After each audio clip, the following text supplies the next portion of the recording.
Late night radio always had a certain magic. The kind of magic that lived in the crackle of static, in the hum of the transmitter, in the voices that wandered across empty highways at 2 a.m. And on November 12, 2007, I was the only voice on the air in all of Willow County. My name's Tom Grady, and back then I hosted the Midnight Exchange, a small town call-in show where truckers, insomniacs, and the occasional lonely soul would phone in just to talk. We were the last station before the mountains swallowed the signal. Once you hit the forest past mile marker 49, you were in the dark. It was 1:17 a.m. when I noticed the light on line 3 blinking. Now, line 3 was special because it was dead, had been for months. Faulty wiring, no dial tone. Engineering said they'd get to it eventually. Yet here it was, blinking. I hesitated, then pressed the button. KWCX, you're on the air. No response, just static. And then a voice, faint, breathless. Hello. Her tone was soft, almost swallowed by the static. You've got Tom here on the Midnight Exchange. Who am I talking to? A pause. I can't tell you my name. If I say it, it'll find me faster. My hand froze over the console. What will? Another pause. I could hear wood creaking behind her, the faint rattle of glass. It's outside, she whispered. Walking in circles, I leaned back, frowning. You mean a person? She inhaled sharply. Not anymore. The hair rose on my arms. This wasn't your typical prank call. There was a heaviness to her voice. Desperation. Where are you calling from? I asked. Cabin, old cabin, by Willow Creek. I've been here all night. It keeps calling my name. But you haven't told me your name, I said. Another pause. And then, in a voice barely audible. That's how I know it's not a person. I tried to keep her talking, asking if she could get to a phone line, if she could describe the place, but the signal was bad, real bad. She told me the cabin had no power. She'd lit an oil lamp she found, that she didn't even remember getting here. Just driving, then waking up inside. I kept the call going for 9 minutes. 9 minutes of broken whispers and static, and then I heard it. Through the line, faint but clear. Footsteps. Heavy, slow, crunching in snow. I thought maybe it was her breathing, or the crackle of interference, until it stopped, and something knocked, once. Loud enough that it clipped the audio meters. She didn't scream, she just whispered. What knows I'm talking to you? The line went dead. I sat there, staring at the blinking light. The phone didn't ring again that night, and the next morning when I checked the call logs, line 3 still had no connection to the outside world. The next few nights were quiet. Too quiet. The kind of silence that presses in and makes you second guess every little sound. I kept checking line 3, hoping for a call, a sign, anything. Then, on the third night, 1:03 a.m., the phone lit up again. This time the voice was clearer, still breathless, but calmer. They're coming, she said. The forest, it's alive tonight. I asked her to describe what she saw. Shadows flickering just past the trees. Shapes moving, but no footsteps. And the whispering, not voices, but something older. I pressed her for details, but static swallowed half her words. Suddenly, I heard a soft scraping on the line, like claws dragging over bark. She gasped. It's closer than before. Before I could respond, the line cracked with a sharp pop and went dead. I sat back, heart hammering, the silence screaming louder than ever. Questions swirled. Who was this woman? How was she calling from a dead line, and what was stalking her in those woods? I decided to visit Willow Creek myself. Maybe the answers weren't just on the airwaves. Willow Creek wasn't much, a speck on the map nestled between dense forests and endless hills. I rolled into town just before dusk, the sky bruised purple and gray. The streets were empty, save for a stray dog skulking between rusted mailboxes. I found the local diner, hoping for answers. Inside, a few wary faces glanced up as I entered. I asked about the abandoned cabin, the one the caller mentioned. Old man Harris, perched by the window, gave me a cold look. Not many folks go near that place anymore, he said, voice low. Why's that? He sighed, stirring his coffee. Used to be a family lived there, but years ago, something happened. They vanished. No trace. Just gone. I felt a chill creep over me. Vanished. He nodded slowly. Some say the forest took M. Others say they never left. Later, walking the edge of town, I found the narrow dirt road leading to the creek.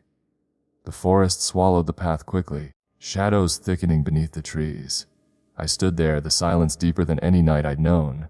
No birds, no wind, just the heavy pulse of the woods, watching. That night, back in my motel room, the phone rang again, line 3. The voice was weak, barely a whisper. You shouldn't have come. Then, a final breath, and silence. After that call, something shifted.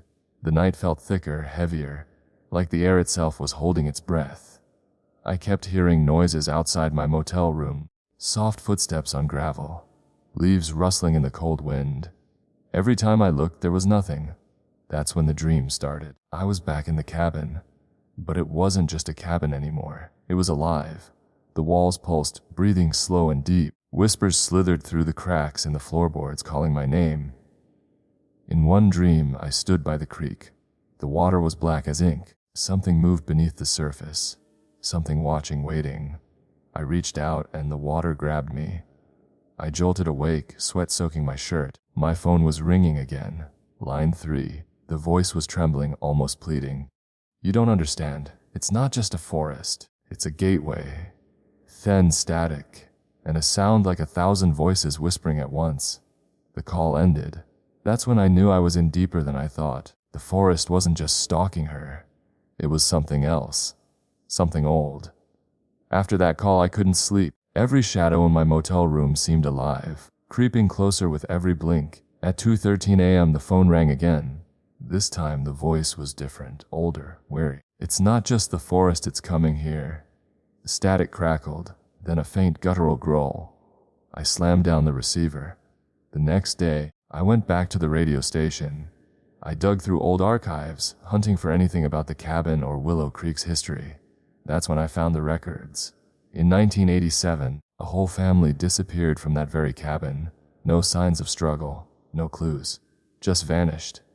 Theories swirled: cult activity, ritual sacrifice, or something darker. One thing was clear: the locals stopped talking about it, like the memory itself was cursed. That night on air, I decided to call out to the woman. Who are you? I asked softly into the microphone. Static filled the room. Then, barely audible, she whispered back, I'm the last broadcast. My skin crawled, and I knew this story wasn't over. After that broadcast, things changed. My reflection in the studio window didn't quite match me. Sometimes it lingered a second too long, staring back with hollow eyes. The phone kept ringing, but the line was silent. And every night, the whispers grew louder. One night, I caught a fragment on the air, a voice, barely a whisper, saying, come back to the woods. I wanted to hang up, to run away. But I couldn't, because somewhere, deep down, I knew they were waiting for me. Outside, the wind howled. The forest seemed to lean closer, breathing with ancient hunger, and the line between my world and hers began to dissolve. I grabbed my coat and flashlight, leaving the safety of the radio station behind. The night air was cold, sharper than any November should be. The forest at Willow Creek swallowed the light from the street lamps like a hungry beast. I followed the narrow dirt road the caller had mentioned, each crunch of gravel beneath my boots echoing like a warning. The trees towered, skeletal branches clawing the sky. Every shadow seemed to twitch, to shift, like something watched just beyond my sight. I reached the edge of the creek. The water was still, black as ink under the moonlight.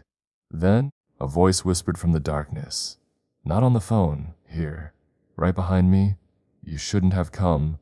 I spun around, nothing but cold air and swaying branches. My flashlight flickered, and in the brief glow I saw it, a figure standing just past the trees. Tall, thin, head bent at an impossible angle, and it smiled. The figure didn't move, it just stood there watching me. Its smile not warm, not human. It stretched too wide, teeth too sharp, like something born from nightmares. I took a step back.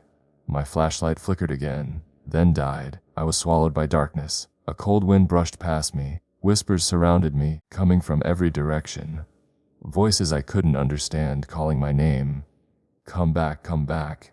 I fumbled for my phone, hoping to find light or signal. No signal, no light, just the whispers and that smile.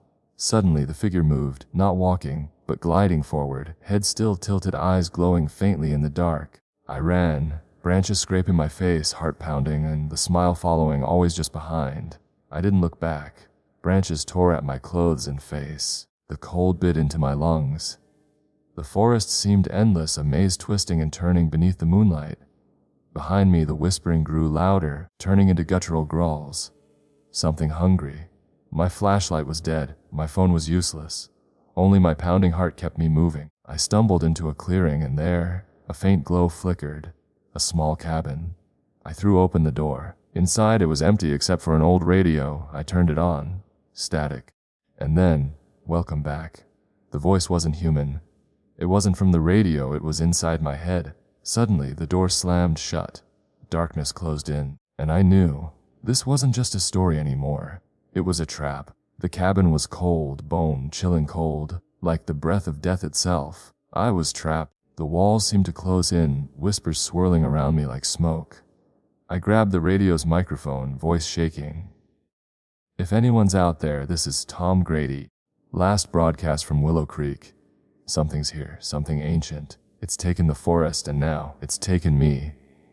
The static crackled violently, and then a final voice, soft but deadly.